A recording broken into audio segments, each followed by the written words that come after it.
Tudo bem, pessoal? Então, como prometido, nós vamos trazer aqui a entrevista do SCOTT RITTER. Tá muito interessante, vocês precisam ver e vai mudar certamente muita coisa do que vocês pensam. Mas antes, eu queria trazer alguns detalhes, alguns pedacinhos de uma entrevista concedida num outro canal de um amigo, tá?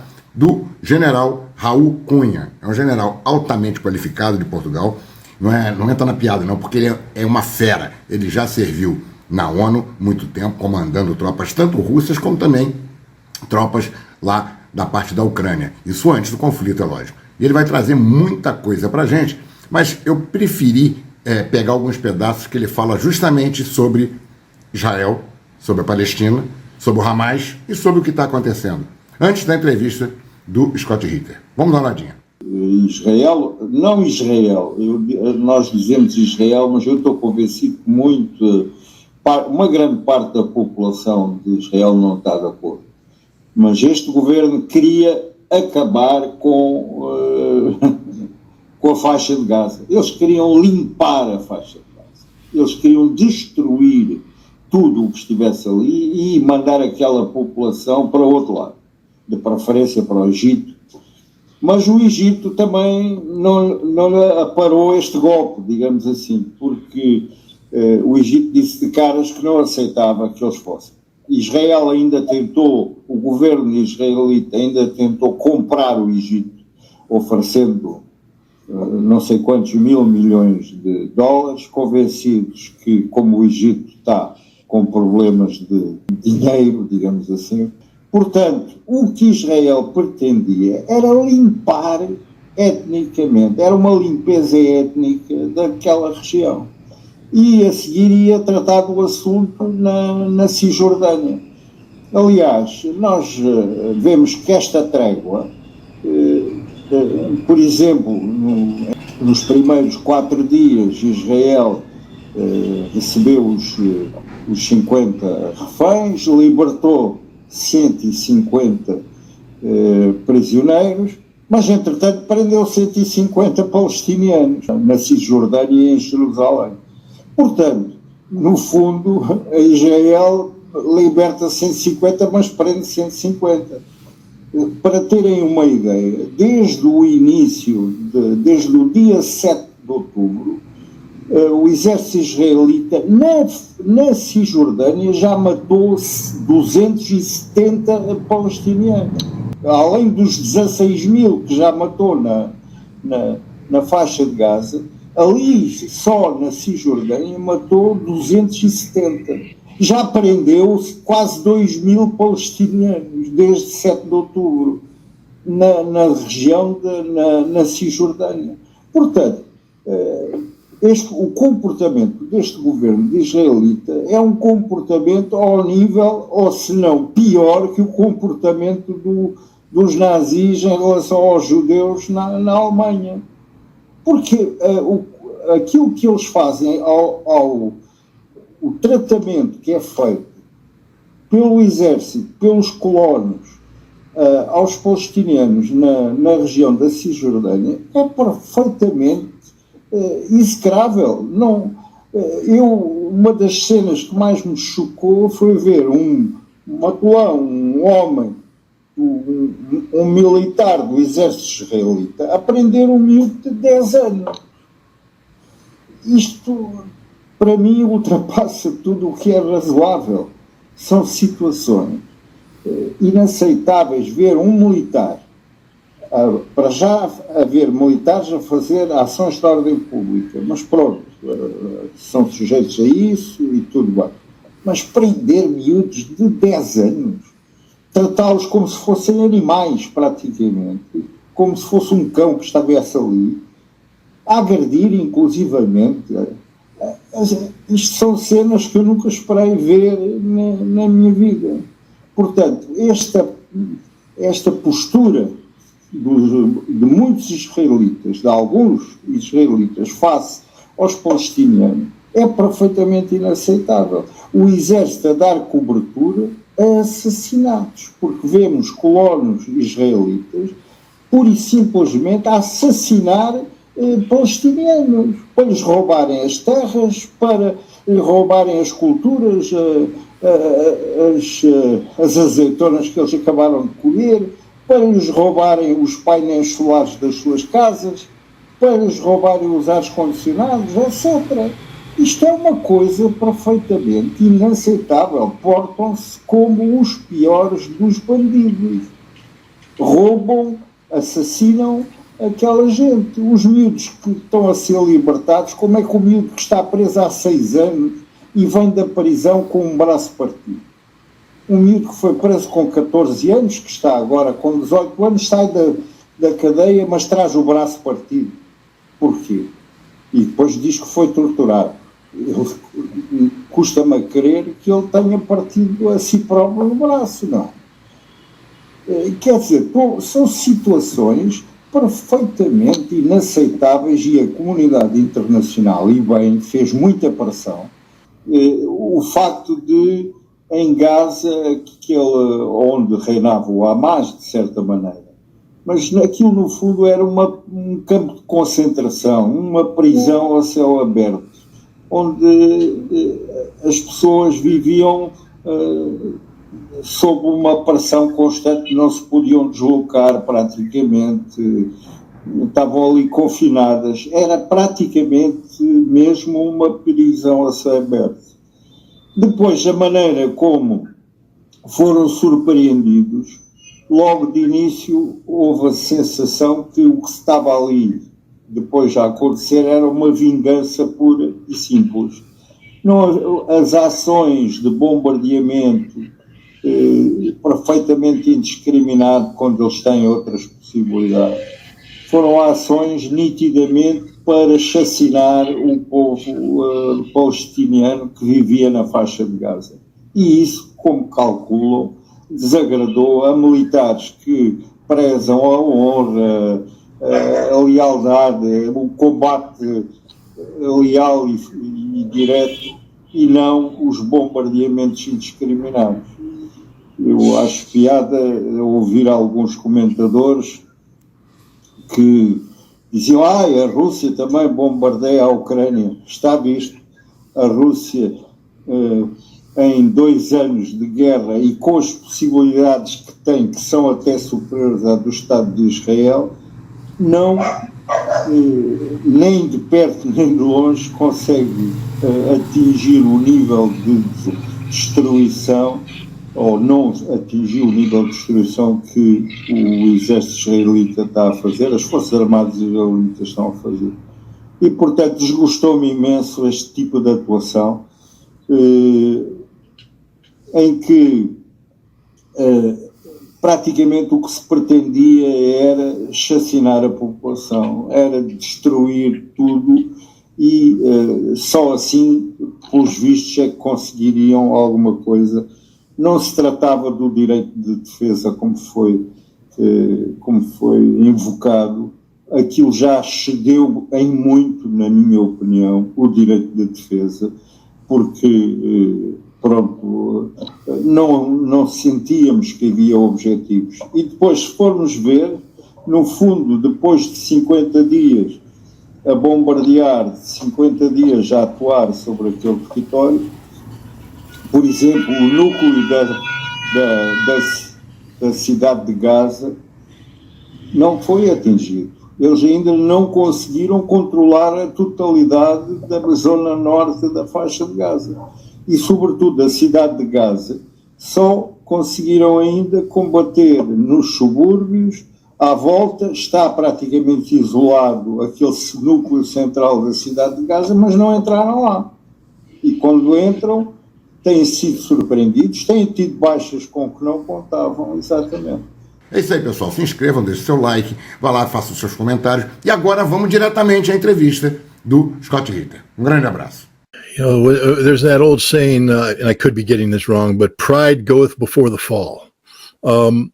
Israel is a nation that's overwhelmed with arrogance, hubris, pride. It's literally the definition of a narcissist nation. I mean, again, I don't want to come off as anti-Semitic. I think I made it clear that I used to love Israel, and I still like Israel. There's still a place in my heart for Israel, and there always will be. But you can't sit there and say that we are anointed by God. We are the chosen by God. Therefore, we get to do anything we want. I'm not picking on your faith. If that's what you believe, that's what you believe. But no, guess what? No one else believes it. And we're not going to sit here and kowtow to your faith if it requires us to allow you to impose tyranny on other human beings. All men are created equal. If you're an American, reread these documents that are the founding documents of our nation, who we are, what we believe. All men are created equal. That means Jews are the equals of Muslims. Not if you talk to the Israelis, the modern day Israelis. You know, again, I have to differentiate. It was 1995, I think, when Yitzhak Rabin was assassinated, 1995, November. And, that Israel was a different Israel than exists today. I traveled to Israel quite a bit, and I went back in 2009. And I have to tell you, the Israel that existed in 2009 was a nation living in fear of the Muslims. They had built a wall, a literal wall, a ghetto wall, keeping the Palestinians out. That didn't exist when I was there before. They built a ghetto wall. It didn't make the Israelis safer. Every Israeli was quivering, shaking in fear of the fact that the world hated them. But they hated them with cause. Netanyahu is the man who killed Yitzhak Rabin. He didn't pull the trigger, but he was the opposition leader, and he was encouraging people to call Yitzhak Rabin a Nazi. He was encouraging these radical Jewish rabbis to put a certain edict. It's like the Jewish equivalent of a fatwa, a religious edict that says this man has betrayed Judaism. He can be killed. And he was killed by a right-wing, rabid Israeli Orthodox Jew who said, the rabbi told me to do it. God told me to do it. What replaced him was Benjamin Netanyahu, who's a lying sack of manure from day one. This is a man, look, I spent from 1994 to 1998 working with Israeli intelligence about Iraqi weapons of mass destruction. When I started, Iraq was the number one threat to Israel. That's how they assessed it. By the time I finished, Iraq was number 6 and falling. Why? Because Israel had bought into the reality that not only was Iraq disarmed of weapons of mass destruction, and people say, why did you work with Israel, Scott? That's the reason why. You see, by working with Israel, I was able to get them to go, oh, maybe he's disarmed. Bingo, we win. Because if I didn't work with them, they would never believe he's disarmed. And I just told you, the United States will veto everything in the United Nations if Israel disagrees. We were getting Israel on the side of disarmament, and they had bought into it. We also got Israel to, there's another big one, to view Saddam Hussein as a rational actor. They were trying to kill him at the end of the Gulf War. They actually had assassination teams going in there. They did a dress rehearsal for a Sayat Matkal raid. That's their Delta Force. They were going to go in and kill Saddam at a funeral of his uncle. And they were rehearsing it, and had the rehearsal gone well, they would have done it. They would have killed Saddam. The rehearsal went bad. They fired live ammunition when it shouldn't have been. Guys died, got exposed. They canceled it, but now they were going, do we continue to try to kill him? And they called in a team of guys, and they said, let's reevaluate this. And they had a guy assume the role of Saddam and educate himself as if he were Saddam. And then we talked to people, and they came out and they said, Saddam's a rational actor.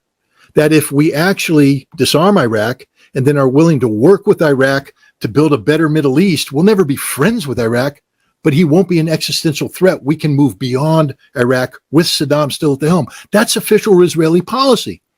Netanyahu came in and flipped the whole script because that was inconvenient. He didn't like that. He's Mr. Security, and to be Mr. Security, you have to have a threat. So he revived the Saddam threat. And Benjamin Netanyahu, for all those people who are resentful about the WMD lies and the blood of American soldiers on the hands of George W. Bush, Dick Cheney, etc., Benjamin Netanyahu's hands are soaked in American blood because he's the guy that got them convinced. He's the guy that went and testified before Congress in 2002, knowing it's a lie. How do you know he knows it's a lie, Scott? Because I worked with Israeli intelligence from 1994 to 1998, and I know that they know what the truth was. But Benjamin Netanyahu testifies before the Congress and says there's absolute certainty they have a bomb, 100%, there's no doubt. And Congress went, yeah, we're going to invade. Boom, they didn't have a bomb. Everything Benjamin Netanyahu said is a lie. Everything he ever says is a lie. He's a liar. He's been lying. But guys, guess who built Hamas? Here's a good one for you. Israel. Now, Benjamin Netanyahu didn't do it because it was Israel backed Hamas back in the 1980s. But when Hamas was going to make that transition to being a terrorist group to being a governing agency. Benjamin Netanyahu's the one who did it. He said, if you want to split up the Palestinians, make sure lots of money gets sent to Hamas. Make sure we get Hamas elected. And they worked, and they got Hamas elected. And then a civil war happened, and Hamas won the civil war in Gaza. They got beat in the West Bank, but now Gaza becomes a Hamas super camp, courtesy of Benjamin Netanyahu. Everything that's happened since then is because of Benjamin Netanyahu. And now he comes back. He's one of the most corrupt people that ever walked the face of the earth. And he's facing corruption charges that would put him in jail for the rest of his life. So what does he do? He gets reelected as prime minister, and then he says, we're going to rewrite basic law. Israel doesn't have a constitution. Can't, because it's a Jewish homeland. And according to the, I could be getting this wrong, but the Torah, or Israel can't exist until the Messiah returns and the temple is rebuilt. So to call yourself the state of Israel today, there's a lot of Orthodox Jews out there saying that's heresy. Can't be a state of Israel. Therefore, there can't be a constitution. But there is basic law. And the basic laws of Israel provide for the same sort of separation of state that exists in the United States. You have the parliament, the Knesset, you have the executive, you have the president's the chief of state, but the prime minister's the most powerful part of the executive. And then you have the judiciary, which is supposed to be separate and independent from there. What Benjamin Netanyahu has done is taken advantage of the majority in the Likud to rewrite basic law so that his party and he personally controls the judiciary, that he can stack the deck with the judges so that he never gets prosecuted. And anybody who says we want to prosecute him, they impeach him. That's the whole thing. So if any judge went, yeah, well, I think I'm going to, all the judges right now, they're going after Donald Trump. Well, it's the prosecutors going to put the overseeing those cases. If this was Israel, they'd all be impeached. Mm-hmm. Ain't that beautiful? Ain't that wonderful? No, it isn't, ladies and gentlemen. It's not wonderful. The judiciary must be separate but equal. That's how it works. Netanyahu's done. Israel went bananas. Hundreds of thousands of people in the streets. Prior to the Hamas action, if you'd Googled Israel, it was all about how the Israeli people were rejecting Netanyahu, saying, you're out. We're done with you. Thousands of reservists said, we will never serve in the military, not under Benjamin Netanyahu. And then October 17th comes. Now, you asked the question, did Netanyahu orchestrate this? Well, we know he orchestrated because he created Hamas. He empowered Hamas. But no, I think what happened on October 17th. Go ahead. You have a question.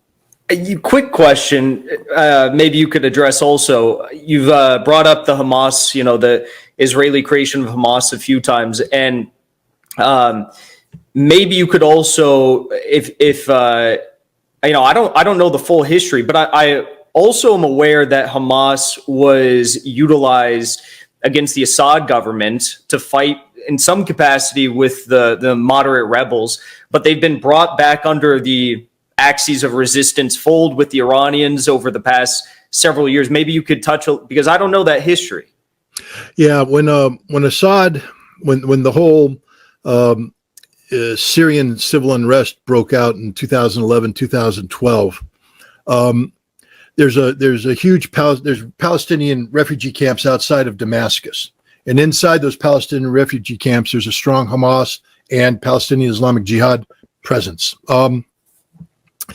They are Sunni Arabs. And the Al-Qaeda element, this is pre-ISIS, but even ISIS, when they came in, are Sunni as well.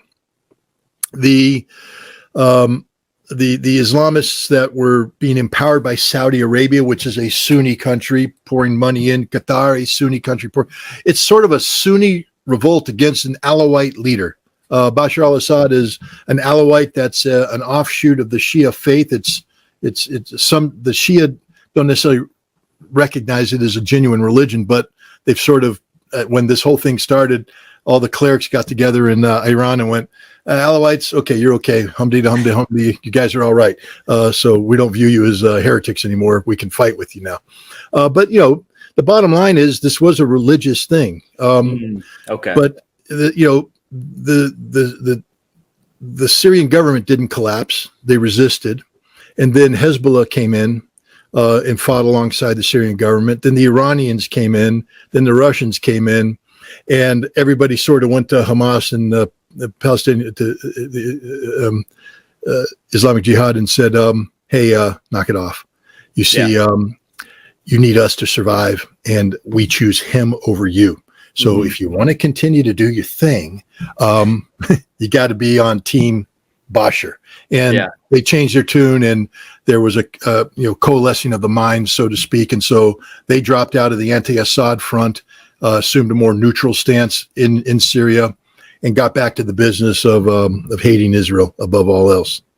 So I'm sorry I interrupted you. You were about to answer the question as to whether or not Netanyahu kind of preferred this invasion to take place in Israel with Hamas, or if it was a complete sleuth operation he wasn't even aware of. I'm not a conspiracy kind of guy. I think there's a lot of people out there frustrated with me because they're like, Scott, you told the truth about WMD. Yeah, but it wasn't a conspiracy. I was the chief weapons inspector. I knew the truth. So it was easier for me to tell the truth. I don't have to have a conspiracy about anything. But they're like, what about 9/11? I'm like, yeah, I'm not buying into that.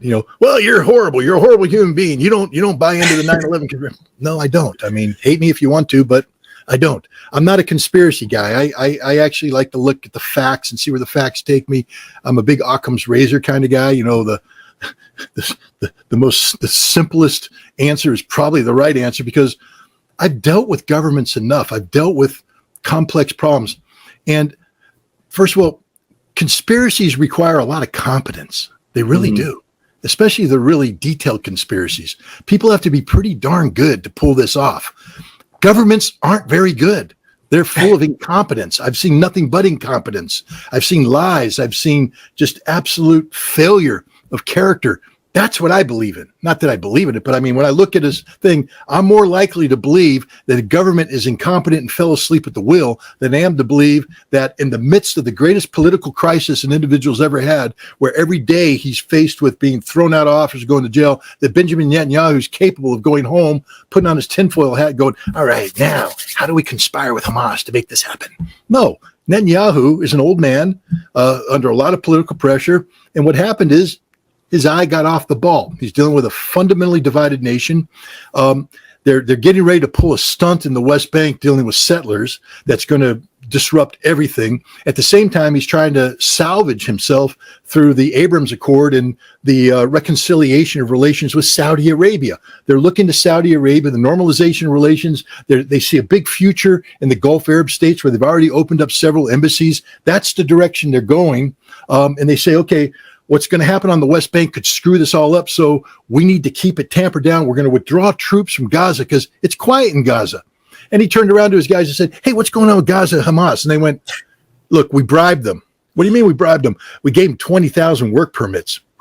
And the 2 million people got 20,000 work permits, and now they're getting some shekels, baby, and they're happy. And we're working with Hamas about governing. And if we get them to govern and not do terrorism, we don't have to worry about that. They said, but what about, we got a bunch of Scott Ritter type individuals down there on the border who do intelligence for a business. And they're reporting back that Hamas is actually doing dry rehearsals of an assault on a kibbutz. Don't worry about it. Domestic political consumption. They're just firing guns so the people in Gaza say, they're still there. What about the paraglider exercises that we saw? Don't worry about it. Not a big deal. What about the chatter and everything? No. Hamas isn't going to do it because they want to have, they want the shekels, baby. We bought them off with the 20,000 things. It's called the conception. And the conception in the Netanyahu government was that Hamas was so committed to peace and stability and governance because they assumed that Hamas was the same as the Palestinian Authority, which Israel bought off. Those other Palestinians that live on the West Bank in their huge mansions and they fly around first class and they live in 5-star hotels. And they take all the money that comes in to help the Palestinian people and they enrich themselves. These are the scum of the earth. President Abbas and company. Fatah stopped being a resistance movement a long time ago. Now they're just a bunch of fat, overweight men who carry around AK-47s that their muscles can't even carry anymore, and they take money. That's what the Palestinian Authority is, and that's what the PLO has become. Hamas ain't that. These are real men. Now, I'm not saying they're good men, but these are real men. You push them, there's steel there. There's muscle there. They're the resistance. And the Israelis convinced themselves that they could buy Hamas off like they bought the PLO off. It didn't work that way. And on October 17th, the 50th anniversary of the Yom Kippur War, the last time Israel had a conception, Egypt will never go across the Suez Canal because they know the consequences would be too harsh. Well, they went across the Suez Canal, caught you by surprise, killed a couple thousand Israelis. That's what happened on October 17th. Hamas executed one of the most well-conceived, well-rehearsed military operations in modern history. They deceived one of the greatest intelligence institutions in the world, the Israeli intelligence. They did this undetected, or if it was detected, they managed to convince the Israelis, because the Hamas is smart. They know about the conception. So what they tell the Israelis is, wait a minute, what do the Israelis want to hear? Because they had a drone over the combat village the other day. I think they saw us attacking the kibbutz. They might know we're coming. No, don't worry about it. Hey, Ali, yeah, you got a meeting with your Israeli counterpart? Yeah. Tell them you're desperate to get another 10,000 work permits. Tell them we really need it, that we're hurting here, that in order for us to move forward in this governance thing, we need more. And the Israelis are going, see, we told you. They bought into it. Didn't want to see no evil here. And as a result, Hamas pulled off. But here's the scary part. The mission that Hamas pulled off on October 17th, that doesn't mean that October 18th they stopped planning. They've been doing this for 2 years, planning this. What they did was designed to enrage Israel. There's a reason why they did what they did. I'm not supporting it. I'm not condoning it. I condemn it. But there's a reason why. It was to get Israel so mad, so angry, that two things would happen. One, when Hamas pulled back into the Gaza area, Israel will blow the living hell out of it, excuse my language, level the place, which they're doing right now. And Hamas knew that the world is going to rise up. Rise up. And it's happening right now. Everything that's happening around the world is part of the Hamas plan. It doesn't mean that it shouldn't happen. It should happen. People should be enraged. Israel's overreacting. To give you an example of overreacting, remember that hospital they blew up the other night? Yes. All right. Killed a couple hundred people. The whole world's blown up about it. You know what they did today? They sent a message to that hospital, they being the Israelis, saying, get out. We're going to level the place. There's 13,000 people in that hospital. Israel says, if you don't get out on the time that we tell you, that's on you. We're going to kill everybody. Israel believes they can do that. So Hamas set Israel up for this. That's how stupid Netanyahu is. He doesn't understand that he's literally walking into the trap. There's that old saying that if the enemy, if everything's going according to plan, it's probably an ambush. And so they're doing it. The second thing is Hamas is prepared for this. They have easily 80 to 90 days worth of supplies underground. They know what a J dam does, how deep it penetrates. They've gone 15 meters deeper. J dams can't penetrate the tunnels. These tunnels are everywhere. They're full of ammunition, rockets, fuel, food, extra fighters. These guys are living in dormitories down there. What's happening above ground is hell on earth.